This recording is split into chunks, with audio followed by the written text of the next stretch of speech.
Welcome to Born Cottage. Every day I upload free house designs on my subscribers' demand. So the beautiful container house you are watching on the screen. In this video I'll share the complete floor plan with all the sizes in detail. So keep watching the video. So this is the floor plan of the house. There is a 20 feet 3 shipping container. The total area I have taken is the width is 24 feet in meter 7.31 meter and the length is 20 feet in meter 6 meter. In the front we have sliding door here. After that we'll go inside. So in the front we have living plus kitchen cum dining area.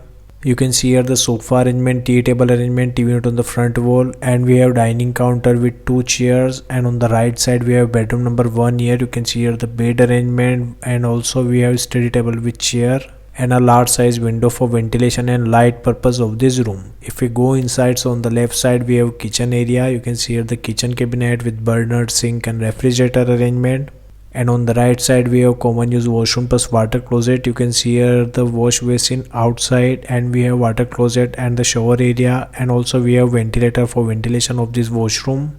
And in the kitchen area we have large size window for ventilation and light purpose, and on the right side we have bedroom number 2 here. You can see here the bed arrangement, wardrobe arrangement, and also we have study table with chair and a large size window for ventilation and light purpose of this room. So this is the floor plan of the house you are watching on the screen. If you want your free house design, so comment below. If you like the video, keep watching the video. Stay tuned with my YouTube channel. Thanks for watching this video. Thanks.